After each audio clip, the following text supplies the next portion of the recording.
Welcome back, guys, to another episode of the 2 Plus podcast. It's Patty here. Today, I'm going to run you through how the Errata and FAQ affected Wood Elves. Become a member and support the channel. Old World Tactics, Battle Reports, the 2 Plus podcast. So, for those of you who've watched the channel before, you know Wood Elves is my main army in the Old World. I've been playing with them for over a year now. I've played in tournaments, in casual play, and I've ridden the wave of nerfs after nerf after nerf into a pretty mediocre place for the army. They've obviously got a dragon, a strong level 4, so they hold their own in most competitive circles, but the list building process is pretty average for Wood Elves. There's not a lot of flexibility, there's not a lot of interesting units to take. There's a lot of weak units that die very quickly, which makes the list building process very narrow. But I believe that Errata has really fleshed out, along with the recent Arcane Journal and the Match Play Guide, has fleshed out a lot of opportunities for the Wood Elves. So I'm going to run you through a few. I've got about 5 or 6 examples here. So let's get stuck in. The first one I want to talk about is the Stag Rider. One of the changes in the errata was that 2+ saves were limited to infantry and cavalry. So your big fighty guy on a mounted ridden monster couldn't get a 2+ save anymore. So the 2+ save is pretty rare for your lords. Wood Elves can get one with a Great Stag, whether it's your Glade Lord or Glade Captain, they can both get there with light armor for a 6-up, Armored Hide 2, which the Great Stag has, which takes it to a 4-up save. You give him a shield for a 3-up, and then you give him Helm of the Hunt for a 2-up.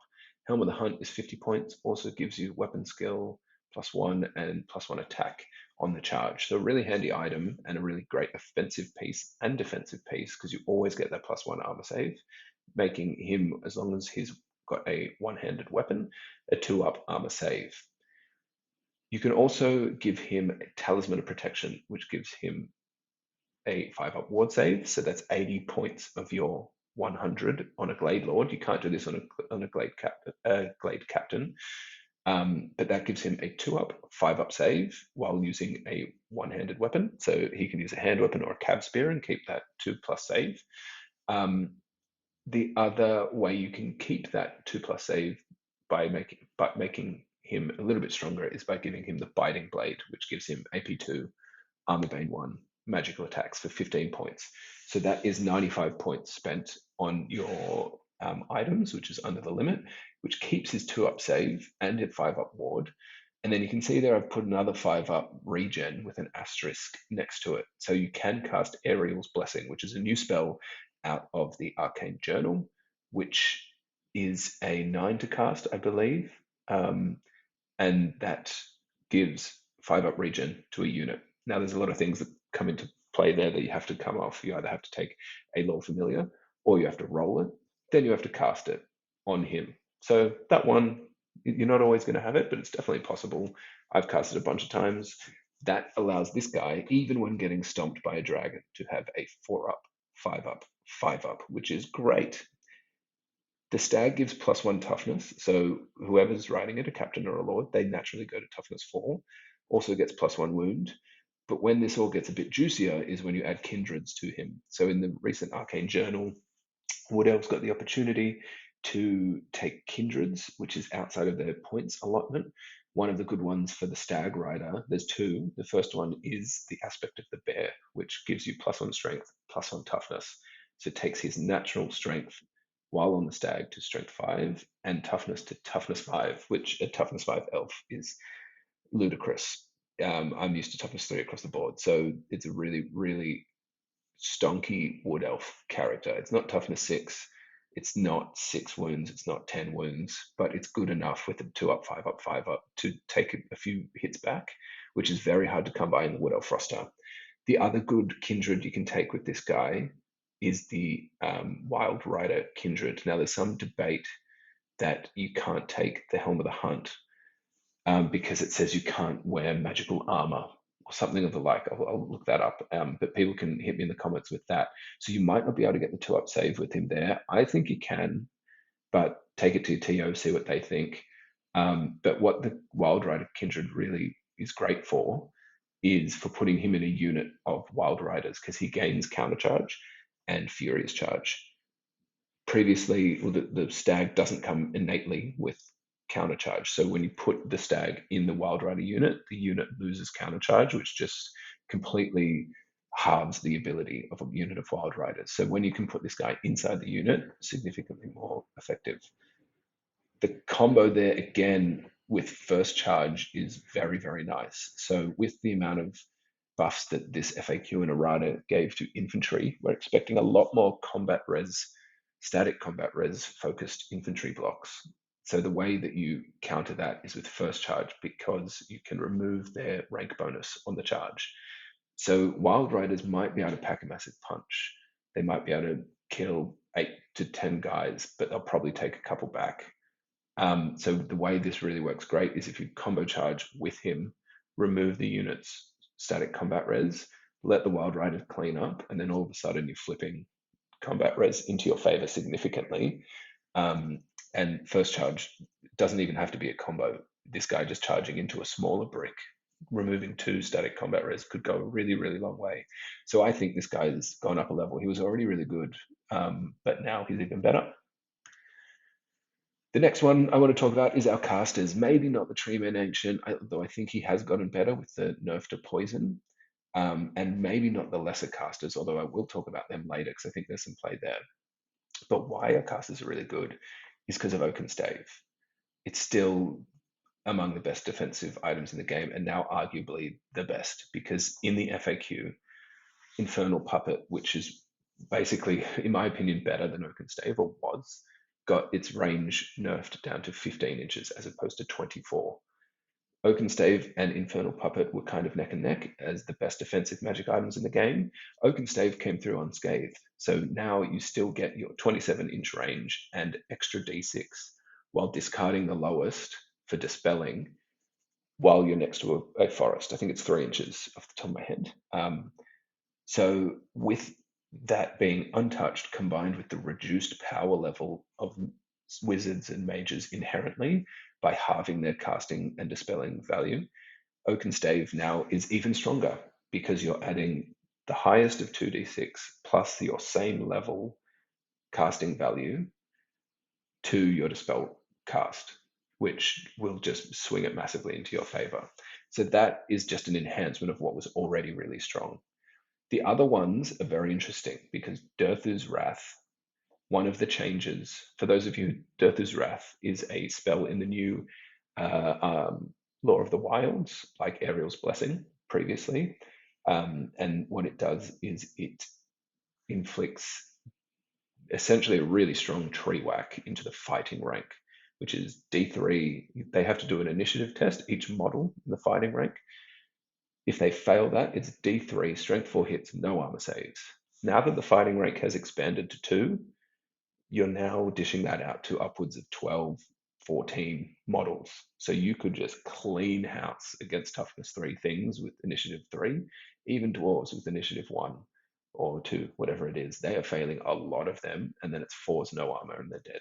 So Durthu's Wrath has got a lot of interest for me. Sure, our wizards don't tend to want to be in combat, but this is where the Treeman Ancient maybe has a bit more play in it. If not, you just bloody bullet in a Warhawk and see how it goes. Flock of Doom is another interesting one because it's always been crap in this edition. It was a 9 to cast, I believe. Now it's down to an 8, I believe. Either came from a 10 to a 9 or a 9 to an 8, but it's reduced in casting value. It's still difficult to cast because of the overall nerf of casting power. But what we're expecting now with this new meta is more infantry blocks. So a 3-inch template now has more ability to go onto things. Sure, strength 3, AP 1 isn't incredible, it's not game breaking, but if you pile this onto other things like Fireball, and if you get lucky with a pillar that went the right way, all of a sudden your magic's chipping away. We've got a great magic missile in the new lore as well, Athelloren's Fury of Athelloren. So it's just about stacking these magic missiles, and it might, add up to an impressive amount of damage. The reason I'm now considering Flock of Doom is because Tree Singing took a bit of a hit, unfortunately. It's a casting value of 7, so it was always quite easy to dispel when the wizard was in range of your wizard. But the trick was cast Tree Singing while you're outside of the opponent's dispel range, so they could only fated dispel tree singing. So they had to raw dog an 8 to dispel it. Now, although the dispel value of wizards has decreased, the change was that as long as you're in range of the template or the vortex, you can dispel it using your dispel bonus. So, but tree singing on a 7, all they're going to need to do is roll a 6 with a level 4, and that's significantly easier to do now. So tree singing is not an auto take for me now, which is a shame because I like the spell a lot and it's key to how we succeed as Wood Elves. Next up, we've heard a lot about infantry becoming great again. Wildwood Rangers have long been one of my favorite models in the Wood Elf roster, but they're very difficult to use because they're toughness 3 with a 6-up save inherently, and you can take shields if you wanted to. But now the changes to the fighting rank, which expands it by 2, as I mentioned, that guarantees more output from them, and they have pretty good attacks. They basically have great weapons without armor bane that strike at initiative. Their base initiative 4 plus elven reflexes means initiative 5 in the first round of combat. So sometimes they're hitting at the same time as things, but when it gets really interesting is when you combo it with the new Eternal Kindred, which came out in the army of Arcane Journal, and Befuddlement of Mischiefs on the captain. That way, the Eternal Kindred allows you to re-roll 1s on failed hits. These guys are weapon skill 5, so most of the time you're hitting on 3s, which is great. So 3s re-rolling 1s is handy. The other part of Eternal Kindred is you re-roll failed wounds when you're within 6 inches of a special feature. And the match play guide seems to be pointing us down this path of special features. So we could be seeing a few more of these. You combo all of that with Befuddlement of Mischiefs, where you bring down your opponent's weapon skill, almost guaranteeing hitting on 3s against other infantry and cavalry, and then bringing down their initiative by 1 more. Then all of a sudden you're striking at the same time as humans that have charged you with Strength 5 AP2 hits. And then if they cause fear or terror, you get an extra attack plus multi-wound 2. That's a lot already, but Earth and Ramparts got a little glow up again. So there was really confusing FAQs in the past about what Earth and Ramparts does, because units were in base contact despite Earth and Ramparts being cast on the defending unit. People took that as stomps and impact hits still count, and you don't have a disrupted charge. The recent Errata wiped that out. It says, consider the unit to be defending a low linear obstacle, which means all the effects of that are put onto the offensive unit. That includes no impact hits, no stomps, 1 attack only from the mount and rider, and no initiative bonus because they're considered to be disrupted. That guarantees these guys are hitting first against almost the entire field of infantry and cavalry. I'd be surprised if there's something that is initiative 7 base, but that's what it would be. War Dancers would probably have a crack. But I'm really excited to see these guys on the table. It's the unit that I am painting up now. Earth and Ramparts also giving them a 5-up ward. That is all a whole lot of stuff you have to get off and pay for, but I think it makes these guys legitimately good. Whether you're just running 2 ranks of 6, so 12 guys, I think you can get away with 18 to 20 of these guys, and I think they're Wood Elves' best unit to defend special features and capture objectives, because they have the defensive output with this stuff and they have offensive output and they're immune to psychology. So they have a lot going for them. They are still toughness 3 with a 6-up save. So they will get cleaved off the board if you don't get Earth and Ramparts off, or if something goes awry. So just take that with a pinch of salt.